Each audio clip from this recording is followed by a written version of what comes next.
शिवसेनेतल्या ठाकरे गटाचे लोकसभा उमेदवार अमोल कीर्तीकर यांना मुंबई महापालिकेतल्या कथित खिचडी घोटाळा प्रकरणात ईडीकडून दुसरं समन्स बजावण्यात आलंय। त्यांना 8 एप्रिलला चौकशीसाठी हजर राहण्याचे आदेश देण्यात आलेत। अमोल कीर्तीकर हे मुंबईतल्या वायव्य मुंबई मतदारसंघात ठाकरे गटाचे लोकसभेसाठीचे उमेदवार आहेत। त्यांना खिचडी घोटाळा प्रकरणात ईडीकडून बुधवारी पहिल्यांदा समन्स बजावण्यात आलं होतं। त्याच दिवशी त्यांना चौकशीसाठी हजर राहण्याचे आदेश देण्यात आले होते, पण त्यावेळी अमोल कीर्तीकर चौकशीला उपस्थित राहू शकले नव्हते। याआधी आर्थिक गुन्हे शाखेकडून कीर्तीकरांची 2 वेळा चौकशी झाली आहे। नक्कीच समन्स त्यांनी दिलेले आहेत, त्यातले जे कागदपत्र मागवलेले आहेत त्यावेळेला गेल्या वेळेला मी त्यातले काही कागदपत्र पाठवले सुद्धा होते आणि मी न येण्याची कारणं सुद्धा त्यांना पाठवली होती। त्याच्यानंतर त्यांनी नक्कीच दुसऱ्यांदा मला बोलवलेलं आहे।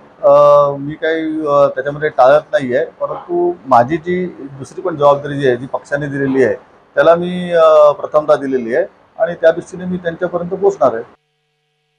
मी तुमच्या समोर आहेच नाही ते, आणि मी वर्सोवामध्ये आहे। काल संपूर्णपणे शिवजयंती उत्सव जे पूर्ण उत्तर पश्चिम लोकसभा मतदारसंघांतर्गत जेवढे होते त्या शिवसेने शाखेना त्याप्रमाणे खाजगी मंडळाच्या यांना कार्यक्रमाला मी भेटी दिल्या।